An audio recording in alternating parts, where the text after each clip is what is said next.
नमस्कार दर्शक बंधु 28 गुरुवार 2026 आज मुख्य खबर गुड़िक आसतु फटाफट जानी नवा ता पूर्व चैनल को सब्सक्राइब कर सब्सक्राइब कर पाखुआ बेल बटन को ऑन कर रखु वीडियोटी भल लगे गोटे लाइक कर अन्य शेयर करूँ आपण मानक क्यों जिलूर देखुं आपण कमेंट मध्यम जनातु चलतु डेरी नक आज मुख्य खबर गुड़िक आसतु जाना।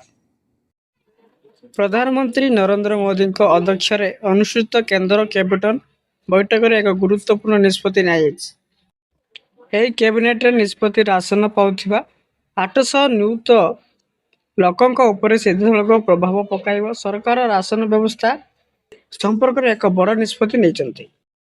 एथिपाई सार्थक पीडीएस योजना आरंभ कराई। संपूर्ण योजन प्राय 25,530 कोटी टंका खर्च हेब। राजधानी रे हठात बदलिला पाणीपाग प्रचंड तातीरु मुक्ति आनिला कालबैशाखी। कालबैशाखी प्रभाव रे भुवनेश्वर जोरसोर वर्षा पवन किछि दिन धरी असह्य तातीरे सुजुथिबा राजधानी को मिलुची आश्वस्ति। सकाळु प्रबल गरम और गुळगुळी आरंभ होइथिला दिन मध्याह्न रे निया वर्षिथिला। संध्यारे हठात बदलिगला पागर मिजाज कला मेघ सह डालिया वर्षा पवन जोगु लोके गरम आश्वस्ति मिली। केवल भुवनेश्वर नुहे राज्यर अधिकांश स्थान रे कालबैशाखी वर्षा होइछि। पश्चिम ओडिशा रे प्रचंड ग्रीष्म लहरी लगी रही बेले उपकूल रे गरम को सांग गुड़ी गुड़ी शरीर असुस्थ कर देउछि। ग्रीष्म प्रभाव कारण 22 जनक अंशुघात मृत्यु होइथिबा अभियोग आछि। तन्मध्यरु बलांगीर सुंदरगढ़ एवं सुंदरपुर जिला को जने लेखा लोकंक अंशुघात जनित मृत्यु होइथिबा एसआरसीएम कार्यालय पक्षरु स्पष्ट कराइछि। आफ्रिका रे व्यापिया परे एबे भारत रे ओबाल भाइरस मामला देखा जाइछि।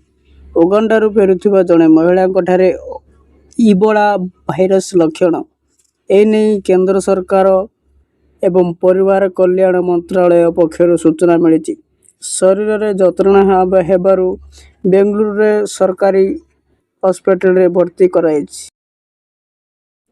युक्त 3 नामलेखा पई बुधवार ठू ऑनलाइन आवेदन आरंभ। जून 10 तारिख राति 11:45 जाए आवेदन सुजोग रहिबो। जून 17 तारिख रे प्रथम पर्याय नामलेखा मेधा तालिका प्रकाश पाइब। जून 17 तारिख रु 20 तारिख मध्य चयन होइतिबा छात्र छात्री माने चाहिए स्लाइड फ्रीज किंबा फ्लोट ऑप्शन सह नामलेखा पई ऑनलाइन फी दाखल करि परिबे। सारा देश में पेट्रोल और डीजेल दर लगातार वृद्धि साधारण लोकों पई चिंतार कारण होइछि।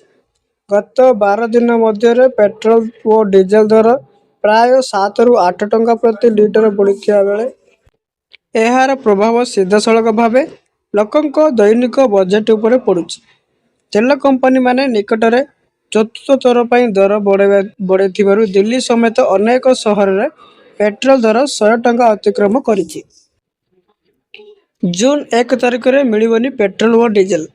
राजस्थान रे पेट्रोल पंप ऑपरेटर माने जून 1 तारिख ठारू राज्यव्यापी धर्मघट घोषणा करछंती।